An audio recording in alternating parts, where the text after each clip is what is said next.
வணக்கம். அசைன்மெண்ட் சக்ஸஸ்ஃபுல்லாக கம்ப்ளீட் பண்ணிட்டேன். 2 எஸ்டிஜி கோல்ஸை வந்து ஸ்பெசிஃபிக்காக அவங்களோட கோல்ஸ் என்ன, அந்த கோல்ஸுக்கு கீழே இருக்க ஆப்பர்ச்சுனிட்டிஸ், கெரியர் ஆப்பர்ச்சுனிட்டிஸ் என்ன அப்படின்றத இந்த வீடியோவில் சொல்ல போகிறேன். ஸோ ஃபஸ்ட் வந்து ஜெண்டர் ஈக்குவாலிட்டியில் ஃபர்ஸ்ட் வந்து ஸ்கூல் கவுன்சிலர் பற்றி. ஸோ ஸ்கூல் கவுன்சிலர் வந்து சின்ன பிள்ளைங்களுக்கே வந்து அவங்க ஸ்கூல் படிக்கும்போதே அவங்களுக்கு வந்து இந்த ஜெண்டர் பற்றின ஒரு எஜுகேஷனும் அதை பற்றின ஒரு புரிதலும் கொண்டு போய் சேர்ப்பாங்க.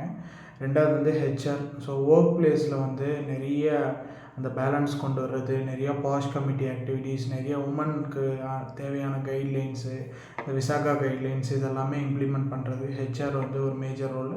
அடுத்து அட்வொகேட்ஸ். ஸோ அட்வொகேட்ஸ் வந்து ஜென்ரலாகவே அவங்க தான் வந்து நிறைய லீகலான விஷயத்த சட்டப்படி எடுத்து பண்ணுவாங்க. ஸோ அட்வொகேட்ஸ்க்கு எவ்வளோ ஈக்குவலாக ரோல் இருக்கோ அதுக்கு ஈக்குவலான ரோல் வந்து போலீஸ்க்கும் இருக்குது.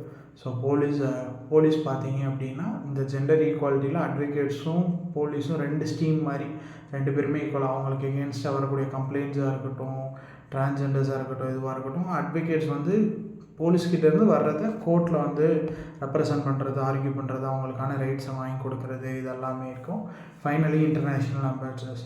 ஸோ இந்த இஷ்யூவை இன்டர்நேஷ்னல் லெவலில் எம்பசைஸ் பண்ணுறது, இதை பற்றி நிறைய பேசுகிறது, நிறைய இஷ்யூஸ்க்கான ப்ராப்ளத்தை சால்வ் பண்ணுறது இதெல்லாமே. அடுத்தது வந்து பார்த்திங்கன்னா 8th goal descent work and economic growth. So இதில் வந்து ஃபர்ஸ்ட் வந்து நான் பேங்கர் எடுத்தோம். பேங்கர் பார்த்திங்கன்னா ஜென்ரலாகவே பேங்கிங் செக்டாரில் நிறைய ஆப்பர்ச்சுனிட்டிஸ் இருக்குது. ஸோ எக்கனாமி டெவலப் பண்ணுறதுக்கு, க்ரோத் ஆகிறதுக்கு.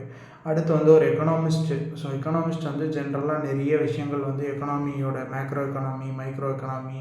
ஸோ நாங்கள் ஸ்கூலில் படித்த போது நிறைய அதை பற்றிலாம் டிஸ்கஷன்ஸ் பண்ணியிருக்கோம்.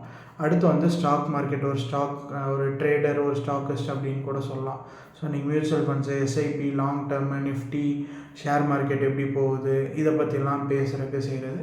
அடுத்து ஒரு ப்ராப்பர் ஃபினான்ஷியல் கன்சல்டன்ட், இல்லை எதர் ஒரு ஆடிட்டர்னு கூட வச்சுக்கலாம். ஸோ ஒரு ஃபினான்ஷியல் கன்சல்டன்ட் கிட்ட போனோன்னா நம்ம இயர்லி டேக்ஸ் எவ்வளோ பே பண்ணணும், எதுக்கெலாம் டேக்ஸ் வரணும். இப்போ ரீசெண்டாக பட்ஜெட் வந்திருக்கு, அபவுட் 12 lakhs. நம்மளுக்கு வந்து எவ்வளோ தூரம் டேக்ஸ் வரும், நான் ஓல்டு இன்கம் டேக்ஸாக, நியூ இன்கம் டேக்ஸாக, இதெல்லாம் இது பண்ணலாம்.